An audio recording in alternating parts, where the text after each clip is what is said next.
Bennett, please walk into the foyer. Elizabeth Bennett, walk into the foyer. Is that a chicken? Hello, Miss Bennett.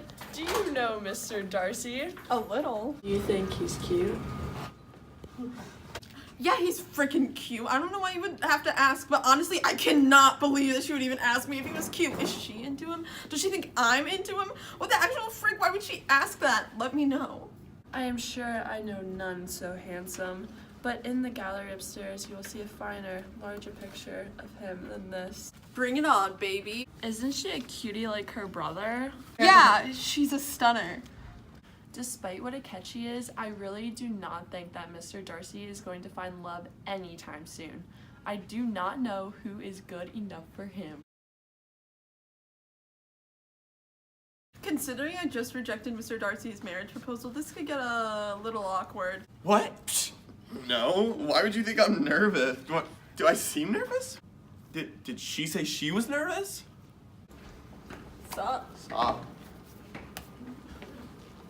Not to flex, but I think things are going pretty well right now. Much better than the last time we talked when I kept on insulting her family and she was yelling at me. She's not doing that now and I'm not doing the same. I'm pretty impressed. Darcy seems rather polite today. Do you think it's because of me? Do you think that me showing up to his house with my aunt and uncle will seem a little strange?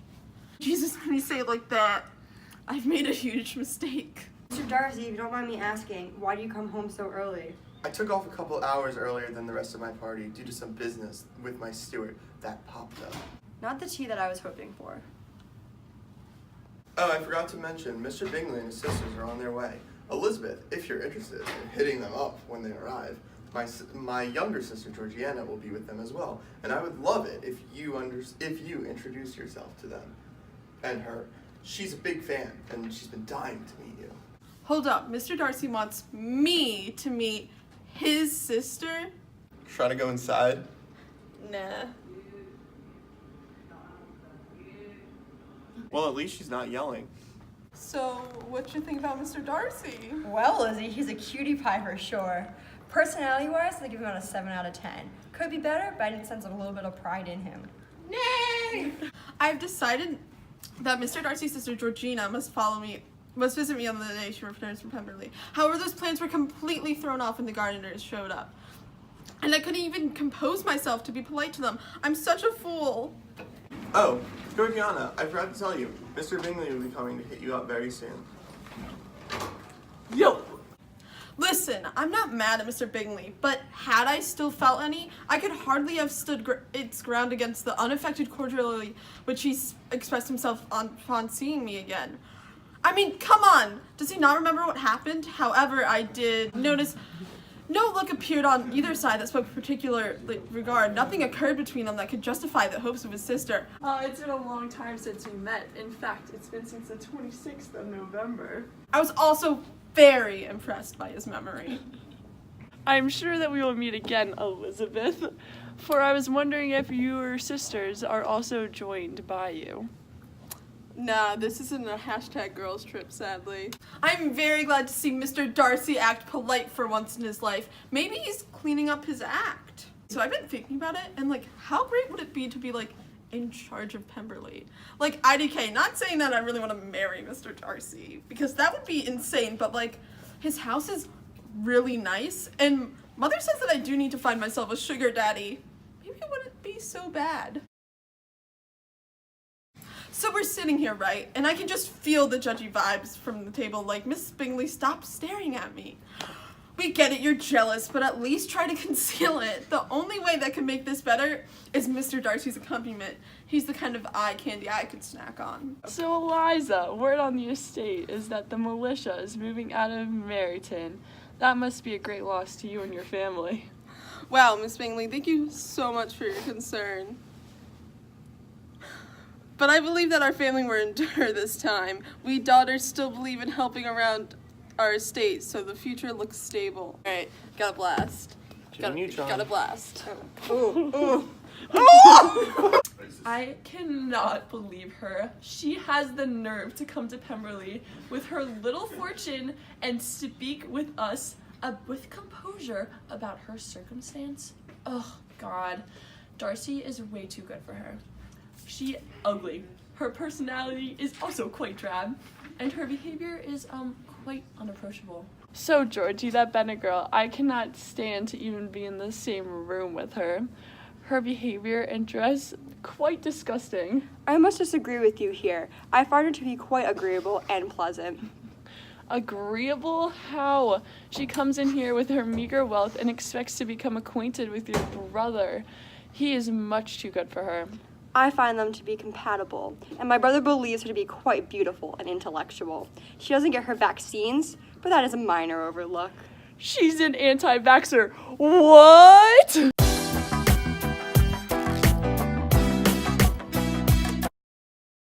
Dearest Lizzie, something has occurred of a most unexpected and serious nature, and it relates to poor Lydia. Colonel Forster informed us that she was gone off to Scotland with Wickham. Imagine our surprise. Our poor mother is sadly grieved. My father bears it better. Imprudent as a marriage between Mr. Wickham and our poor Lydia would be, we are now anxious to be assured that it has taken place, for there is but too much to reason that they have not gone to Scotland. My father is going to London with Colonel Forster instantly to try to discover her. Many circumstances might make it more eligible for them to be married privately in town than to pursue their first plan. And even if he could form such a design against a young woman of Lydia's connections, which is not likely, can I suppose her so lost to everything? Impossible. Where's my uncle? Good God, what is the matter? I will not detain you a minute, but let me. You are not well enough. You cannot go yourself. Is there nothing you could take to give you present relief? A glass of wine? Shall I go get you one?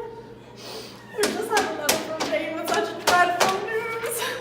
Even to be discovered. I have not the smallest hope. It is in every way horrible. You know what? That I really should have kept my mouth shut about Wickham. Had his character been known, this could not have happened. But it is all too late now. I'm going to die alone. First of all, not surprised. Wickham is trash. For my father supported him at school and at everything else, but he went after my poor sister Georgiana, who was persuaded to be in love just for her money. Also, Miss Bennett's family is kind of whack, not gonna lie. Secondly, would to heaven that anything could either be said or done in my part that might offer consolation to such distress. I am grieved, shocked. Poor Elizabeth. Maybe I could do something to help. I don't know what, but Elizabeth does not love me, but my feelings fade not. I'd do anything for Elizabeth. She's my girl, even if she doesn't want to be yet.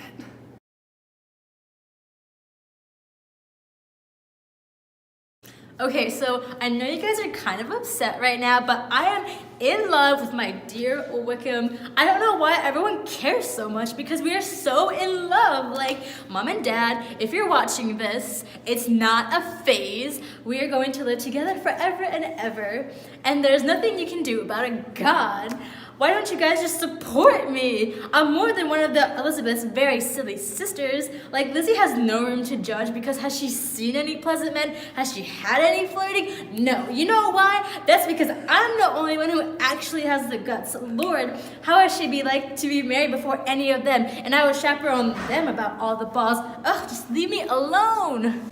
Mr. Gardner, meanwhile, having settled his account at the inn, nothing remained to be done but go, and Elizabeth, after the misery of the morning, found herself in a shorter space of time than she could have supposed, seated in the carriage and on the road to Longbourn. But you see that Jane does not think so ill of Wickham as to believe him capable of the attempt. Of whom does Jane ever think ill? But Jane knows as well as I do what Wickham really is. He is as false and deceitful as he is insinuating. Well, there is no absolute proof that they are not gone to Scotland. They may be in London, though, for the purpose of concealment. It is not likely that money should be very abundant on either side, and it might strike them that they could be more economically, though less exponentially, married in London than in Scotland. Get a hold of yourself. Wickham will never marry a woman without some money. He cannot afford it. Oh, I cannot think so very ill of Wickham. Can you yourself, Lizzie, so wholly give him up as to believe him capable of it?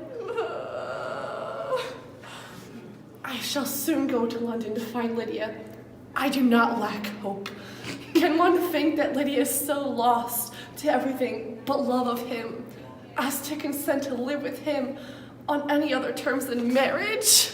I begin to be one of Mr. Gardner's opinion. This whole situation shall be sorted. I know it. To be honest, I could not think so very ill of Wickham. I mean, sure, I advised our dearest Lizzie against him because he had no money, but I could not believe he would do something like this. He seemed so agreeable compared to Darcy. Dear God. Lydia has no brothers to step forward, and you might imagine, from my father's behavior, from his indolence and the little attention he has ever seemed to give what was going forward in his family, that he would do as little and think as little about it as any father could do in such a matter. God, why does my family suck? Unhappy as the event must be for Lydia, we may draw from it this useful lesson, that the loss of virtue in a female is irretrievable, that one false step and falls in her endless ruin, that her reputation is no less brittle than it is beautiful, and that she cannot be too much guarded in her behavior towards those undeserving of the other sex. Oh, Lydia eloped? I suppose that means I must go and fetch her. That's it. Disowning her after she's married. Now I have to get involved. Never again will I allow her back burn. Oh, I have to... Jane, has anything been heard of the fugitives? And my mother, how is she? How are you all? My mother is tolerably well, I trust, though her spirits are greatly shaken. She does not yet leave her dressing room. But you, how are you? You look pale. How much have you gone through? I am perfectly well. I am fine. I do not think Wickham so evil to not marry Lydia. The situation is not ideal, but I must trust that we shall all be fine after they marry. Why? Help! Wait! Help! This is a most unfortunate affair, and will probably be much talked of. But we must stem the tide of malice and pour into the wounded bosoms of each other the balm of sisterly